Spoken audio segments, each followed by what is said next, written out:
इस बुक में लेखक सबसे पहले बताते हैं कि अपने आप में विश्वास रखिए। एक बार जब लेखक नॉर्मन विंसेंट पील भाषण दे रहे थे तो वहाँ पर एक व्यक्ति उनसे मिलता है और अपना समस्या रखता है। वह कहता है, मैं इस शहर में अपने जीवन की सबसे महत्वपूर्ण डील करने आया हूँ। अगर मैं सफल रहा तो मेरी किस्मत चमक जाएगी और असफल रहा तो मैं बर्बाद हो जाऊँगा। दिखने से ऐसा लग रहा था कि वह बहुत डरा हुआ है और सच में अब वह अपना सब कुछ खो सकता है। वह बताता है कि मैं 40 साल का हो चुका हूँ और मैंने अपनी बहुत बर्बादी की है। अब मुझे अपने पे भरोसा नहीं होता कि मैं सफल भी होऊंगा। इतना सुनकर लेखक उस व्यक्ति को एक फार्मूला देते हैं। वह कहते हैं कि मैं आपको कुछ शब्द लिख कर देता हूँ और आप उसे दोहराते रहें, चाहे आप चल रहे हो, बैठे हो या लेटे हुए हों। बस आपको एक सच्ची आस्था के साथ दोहराना है। लेखक उसे शब्द बोलते हैं, मैं ईसा मसीह की मदद से सारे काम कर सकता हूँ क्योंकि वही मुझे शक्ति देते हैं।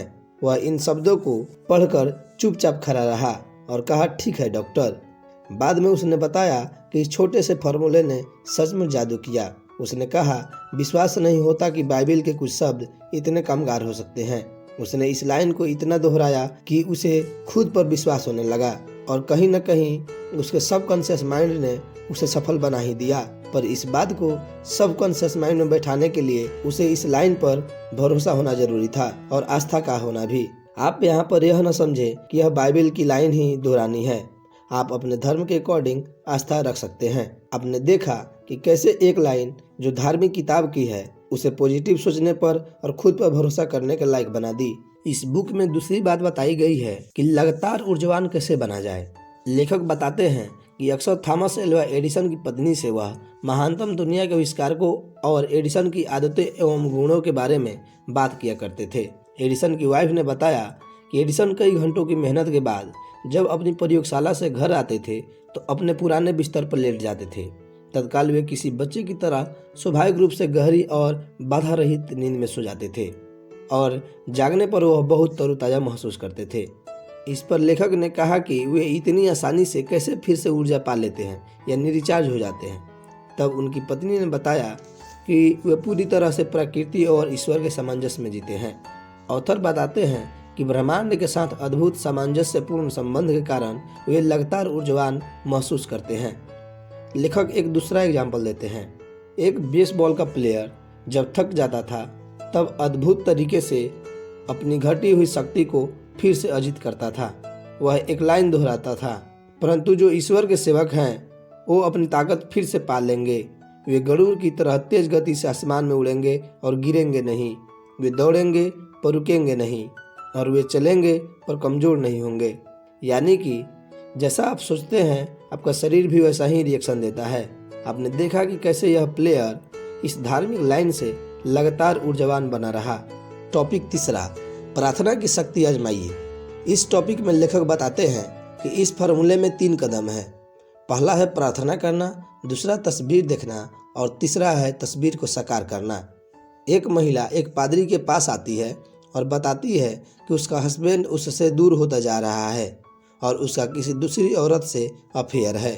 वह बातों ही बातों में बताई कि वह हीन भावना की शिकार है। वह अपने आप को खूबसूरत नहीं मानती और जोग भी नहीं समझती।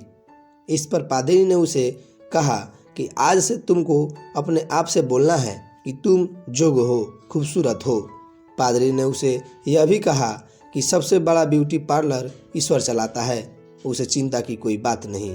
पर जल्द ही उसके हस्बैंड ने एक दिन उससे कहा कि वह डिवोर्स चाहता है। यह सुनकर वह महिला शांत रही और एकदम सरल लहजे में कहा, आप 90 दिन विचार कीजिए और फिर भी आपको डिवोर्स की चाहत रहेगी तो मैं आपका साथ दूंगी।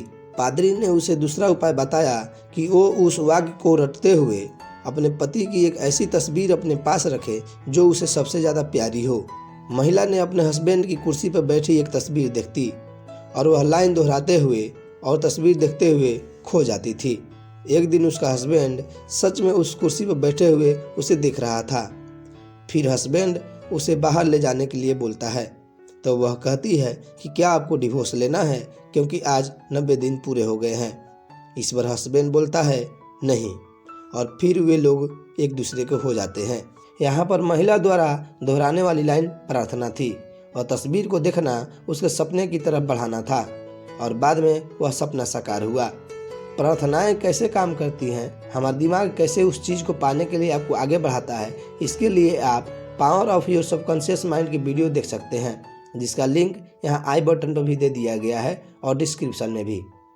यहाँ हमने नॉर्मन विंसेंट पील की लिखी पुस्तक power of the positive thinking के 3 तरीकों पर चर्चा किए, जो हमें बतलाती है कि कैसे धार्मिक तरीकों से भी आप सफल हो सकते हैं।